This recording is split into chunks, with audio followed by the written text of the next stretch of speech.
निर्मला सीतारमण को आप कैसे गलत कह सकते हैं? वो तो इतनी बढ़िया है कि प्याज और लहसुन के दाम बढ़ जाते हैं तो वो कह देती हैं कि मैं प्याज लहसुन खाती ही नहीं हूँ। कल को कपड़े का दाम महंगा हो जाएगा तो मैं कपड़े पहन। एक मंत्री से आप पूछ लो कि भैया देश में मंदी है, वो कहते हैं कहाँ है देश में मंदी, लोग शादी कर रहे हैं, एयरपोर्ट पे भारी भीड़ है, कहाँ है देश में मंदी। ऐसे बेवकूफ मंत्रियों को जब आप संसद तक, पार्लियामेंट तक लेके जाओगे ना तो देश की स्थिति यही होगी जो आज बना दी है।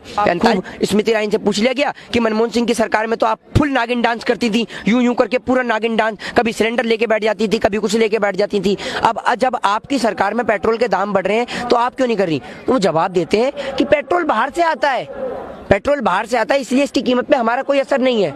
आप एक बात बताइए, मनमोहन सिंह की सरकार में क्या उनके घर में हेडपंप लगा हुआ था कि हेडपंप चलाए? हमारे देश के अंदर मैं आपको बता दूं कि अगर इतना लाखों करोड़ों रुपया ट्रंप के स्वागत के लिए खर्च हुआ है, अगर यही देश के विकास के लिए खर्च होता तो शायद आज इतनी बड़ी दीवार बनाने की जरूरत नहीं पड़ती प्रधानमंत्री जी को। आज ये दीवार बना दी इन्होंने अमीर और गरीब के बीच। आप एक बात बताइए प्रधानमंत्री जी, आप जातिवाद की दीवार खड़ी कर देते हैं, आप अमीर गरीब के बीच दीवार खड़ी कर देते हैं।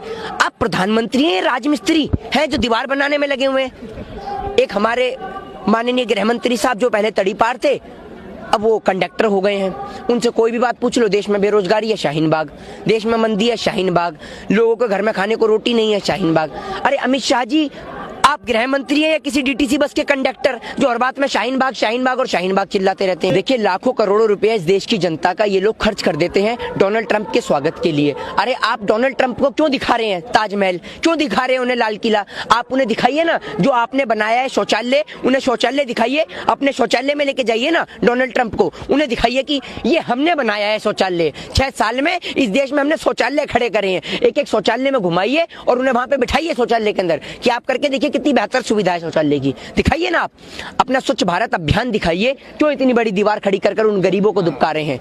भक्तों का ये मंजर पैदा हो गया है कि अगर सोचिए आपने दीवार तो खड़ी कर दी, अगर वो आके गरीब इस दीवार के ऊपर बैठ गए फिर क्या होगा, ये भी तो सोचिए। और आप देखिए कि 75 लाख लोग डोनाल्ड ट्रंप को देखने के लिए आ रहे हैं। लोग खाली हैं तभी तो डोनाल्ड ट्रंप को देख रहे हैं।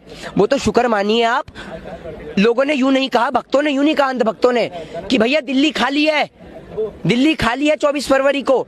उसके बाद में आपका यूपी भी खाली हो चुका है, बिहार खाली हो चुका है, मणिपुर खाली, सब जगह खाली, पूरा देश खाली। सारे लोग अहमदाबाद पहुंच गए हैं डोनाल्ड ट्रंप को देखने के लिए। यूपी के अंदर इतने ब्राह्मण भाइयों की मृत्यु हो जाती है, लोग चुप बैठे रहते हैं। कश्मीरी पंडितों के नाम पे राजनीति किया करते थे, 6 साल हो गए कश्मीरी पंडितों को दर बदर की ठोकरें खा रहे हैं हमारे कश्मीरी पंडित भाई।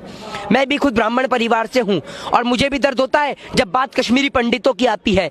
उनके लिए कोई नीति, कोई नियम, कोई कानून नहीं। सीए, एनआरसी और एनपीआर ला सकते हैं, कश्मीरी भाइयों के लिए कोई नियम, कोई कानून नहीं।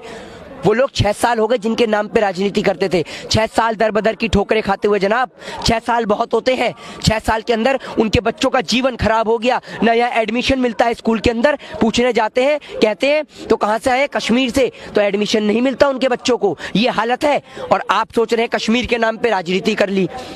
इस देश की दलाल मीडिया वो है जो कश्मीर बंद रहता है तो सवाल नहीं उठाती, नेट सेवा बंद रहती है तो सवाल नहीं उठाती, और एक दिन रोड बंद हो जाए तो दलाल मीडिया के तन बदन में आग लग जाती। सुधीर चौधरी जैसे लोगों ने तो आज देश के चौथे स्तंभ के अंदर जंग लगा दी है। और मैं आपको बता दूं कि ये वो लोग हैं कि जो चौथे स्तंभ को घेरने का प्रयास कर रहे हैं, ये लोग कर रहे हैं। ये वो लोग हैं जो खुद जेल में रहते हैं और शाम को 9 बजे प्रोग्राम चला देते हैं देशभक्ति का, राष्ट्रवाद का। ये फर्जी राष्ट्रवादी लोग हैं, ये बताएंगे हमें देशभक्ति क्या हो। इन्होंने आज देश के चौथे स्तंभ के अंदर जंग लगा दी और अगर यही हालत रही तो ये चौथा स्तंभ निश्चित ही एक दिन गिर जाएगा और इसको आपको और हमें बचा के रखना है, इसे खत्म नहीं होने देना। कुछ दलाल पत्रकारों के कारण जो सत्ता की दलाली में चूर हैं, आप क्या चाहते हैं उनके कारण हम इस देश के चौथे स्तंभ को बेकार होने देंगे? हरगिज नहीं होने देंगे। इस देश के अंदर आज भी रवीश कुमार जी जैसे, अभिषार शर्मा, पुण्य प्रसून वाजपेयी जी जैसे पत्रकार आज भी जीवित हैं, जिससे इस देश की रियलिटी और फैक्ट को दिखाया जा रहा है। खाने को पब्लिक पर रोटी नहीं है, सूखी रोटी नहीं है, प्रधानमंत्री जी मशरूम खा रहे हैं। कहां से आ रहा है मशरूम का पैसा? प्रधानमंत्री जी इतना पागल बनाते हैं, 10 लाख का सूट पहन के पब्लिक को 15 लाख की टोपी पहनाते हैं। और मैं बता दूं इस देश में कोई गरीब नहीं है, कोई गरीब है ही नहीं इस देश में। अब बताओ, प्रधानमंत्री जी मेरे 15 लाख के कर्जदार है। अब मैं जब चाहूं प्रधानमंत्री से पूछ सकता हूं, प्रधानमंत्री जी मेरे 15 लाख कब देंगे? बताइए, जगह बता दीजिए, लेने में आ जाता हूं 15 लाख रुपए। इस देश का प्रत्येक व्यक्ति के कर्जदार है इस देश के प्रधानमंत्री 15 लाख रुपए। अब आप कहेंगे 15 लाख रुपए तो मात्र जुमला था, तो आप एक बात बताइए, बेहतर शिक्षा, बेहतर स्वास्थ्य का जुमला नहीं था? सभी कुछ प्रधानमंत्री जी जुमला ही देते हैं। प्रधानमंत्री जी का ऐसा था, पहले आम चूसते थे, अब देश की गरीब जनता का खून भी चूस रहे हैं आम के साथ में। 45 साल में अनएम्प्लॉयमेंट सबसे ज्यादा, 40 साल में खपत रेट सबसे कम। ये है आज देश की स्थिति। आज देश के अंदर अंबानी और अमीर हुआ जा रहा है, अडानी और अमीर हुआ जा रहा है। रोजगार दिख रहा है आपको कहीं? हालांकि रोजगार प्रधानमंत्री जी ने सबको दिया, पर अब गलती हमारी है, हम लोग उसका लाभ नहीं उठा पाए। प्रधानमंत्री जी ने तो कहा है, सुबह में आप चाय बेकिए, दोपहर में पकोड़े तल लीजिए और रात में चौकीदारी कर लीजिए, हो तो गया रोजगार। प्रधानमंत्री जी ने कहा है, पर लोग उस रोजगार का लाभ नहीं उठा पा रहे हैं। अमित शाह जी ने तो अपने बेटे को दे दिया रोजगार, उन्होंने तो बीसीसीआई में उन्होंने सेक्रेटरी बना दिया। बस बाकी देश की गरीब जनता जो मर्जी करे वो करती रहे। अब आप देख लीजिए, देश के जो प्रधानमंत्री जी हैं नरेंद्र मोदी जी, वो तो भैया इतना झूठ बोलते हैं कि आपको समझ में नहीं आएगा कि भैया उन्होंने क्या बोल दिया, वो उन्हें समझ में नहीं आता। एक आपके चैनल के माध्यम से एक व्यक्ति की तलाश है मुझे, एक वो सफेद कलर की टोपी लगाए हुए लोकपाल की मांग किया करता था, वो जिंदा है या अभी नहीं? मैं बता दूं, वो अन्ना हजारे भी जिंदा है, वो किरण बेदी भी जिंदा है, मर बेचारा वो लोकपाल गया जिसके लोग मांग किया करते थे। अन्ना हजारे न जाने कहाँ खो गया।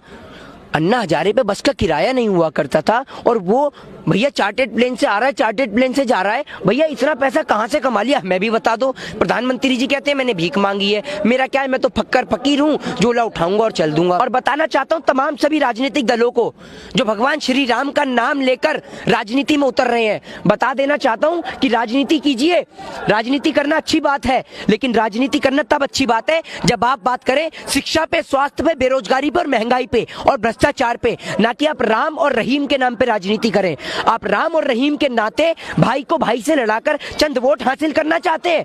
इस देश के अंदर आपको शर्म नहीं आती। और तमाम राजनीतिक दलों को कहता हूं कि अगर आप किसी भी धर्म की भावना को ठेस पहुंचाएंगे तो आपको माफ नहीं किया जाएगा।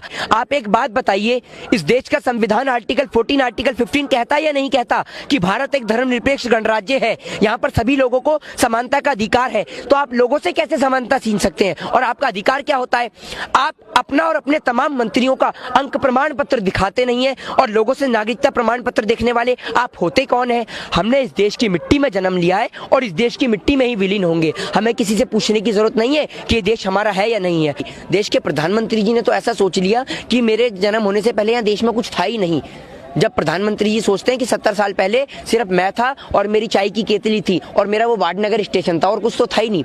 यूपी के अंदर हालात बहुत अच्छे हैं, माननीय योगी आदित्यनाथ जी की सरकार में बहुत कुछ अच्छा हो रहा है, और जितने बढ़िया हालत मेरे ख्याल से उत्तर प्रदेश के हैं पूरे देश में कहीं नहीं है।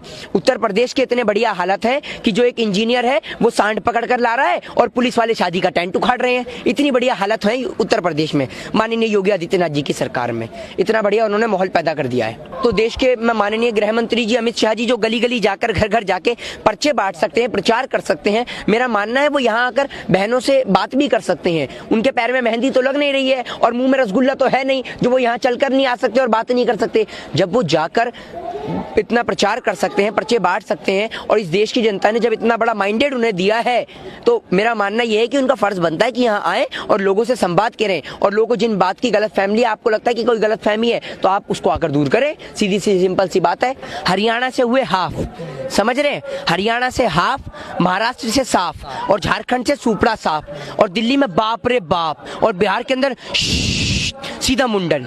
समझ गए? ये है इनका बिहार में हाल। लिट्टी चोखा वो तो शुक्र मान लीजिए अभी नरेंद्र मोदी जी ने बोला नहीं कि हाँ, वरना नरेंद्र मोदी जी ऐसा भी बोल सकते हैं, कोई ज्यादा बड़ी बात नहीं है कि भैया कि मेरी माँ चोखा बनाती थी और मैं लिट्टी बिहार से लेके आया करता था।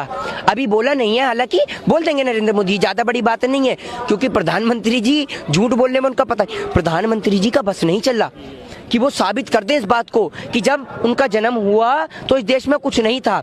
सिर्फ मोदी जी को एक वो चाय की दुकान दिख गई, वो वाडनगर स्टेशन और रेल की पटरी दिख गई, बस उसी पे मोदी जी सुबह शाम शुरू हो जाते थे।